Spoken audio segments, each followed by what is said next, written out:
Cricket தொடர் March 28ஆம் தேதி தொடங்க உள்ள நிலையில் 10 அணிகளும் தீவிரமாக வலைப்பயிற்சியில் ஈடுபட்டு வருகின்றன. இதற்கிடையே சில அணி வீரர்கள் போட்டி தொடங்குவதற்கு முன்பே காயத்தால் விலகியிருப்பது அந்த அணிகளுக்கு பெரும் பாதிப்பை ஏற்படுத்தியுள்ளது. இந்த நிலையில் நடப்பாண்டு IPL தொடரிலும் களம் காண இருக்கும் சென்னை அணியின் தல என்று அன்புடன் அழைக்கப்படும் 44 வயதான தோனியும் களத்தில் இருப்பது ரசிகர்களுக்கு மகிழ்ச்சியை ஏற்படுத்தியுள்ளது. ஆனால் அவர் சமீபத்தில் நடைபெற்ற வலைப்பயிற்சியின் போது தனது காலில் ஏற்பட்ட வலியால் மைதானத்தில் மிகவும் சிரமப்பட்டு நடக்கும் வீடியோ ஒன்று இணையத்தில் வெளியானது. இதனால் ரசிகர்கள் கவலை அடைந்துள்ளனர். தோனிக்கு என்ன ஆச்சு, ரசிகர்கள் கவலையில் இருப்பது ஏன் என்று இந்த வீடியோவில் பார்க்கலாம்.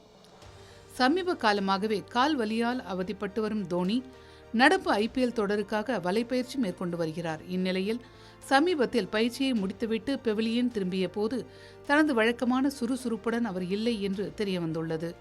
இதுகுறித்த வீடியோ இணையத்தில் வெளியான நிலையில் அவர் 100% உடல் தகுதியுடன் இல்லை என்பது அதில் அப்பட்டமாக தெரிகிறது. அவரது இந்த நிலையை கண்ட CSK ரசிகர்கள் பெரிதும் கவலை கொண்டுள்ளனர். தவிர இந்த வீடியோவால் அவரது உடற்தகுதி குறித்த கவலைகள் மீண்டும் எழுந்துள்ளன.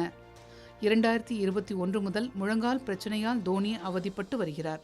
எனினும் அந்த ஆண்டு அவர் 5வது IPL பட்டத்தை வென்று கொடுத்த பிறகு முழங்கால் அறுவை சிகிச்சை மேற்கொண்டார். ஆயினும் இந்த முழங்கால் பிரச்சனை இன்னும் அவருக்கு தீரவில்லை. இதனால் அவரது பேட்டிங்கும் பாதித்திருக்கிறது. அவரால் விரைவாக ஒற்றை மற்றும் இரட்டை ரன்களை எடுக்க முடியவில்லை. மேலும் குறிப்பிட்ட நேரத்திற்கு மட்டுமே அவரால் பேட்டிங் செய்ய முடிகிறது. இதனால் அவர் கடைசி நேரத்தில் களமிறங்கும் சூழல் உருவாகிறது. இது ஒருபுறம் இருக்க, மறுபுறம் IPL தொடரின் தொடக்கம் முதலே விளையாடி வரும் தோனி அத்தொடர் வரலாற்றின் மிக மூத்த மற்றும் வெற்றிகரமான வீரர்களில் ஒருவராக திகழ்கிறார். இந்நிலையில் அவர் வலியுடனும் அதே நேரத்தில் சோர்வுடனும் நடப்பதை பார்த்த ரசிகர்கள் மிகவும் கவலையில் ஆழ்ந்துள்ளனர். சமீபத்திய சீசன்களில் அவரது ஓய்வு குறித்த வதந்திகள் தொடர்ந்து விவாத பொருளாகி வரும் நிலையில் இந்த வீடியோ ரசிகர்களின் கவலையை அதிகரித்துள்ளது. அவர் ஓய்வு பெற வேண்டும் என பலரும் வலியுறுத்தி வருகின்றனர் என்பது குறிப்பிடத்தக்கது.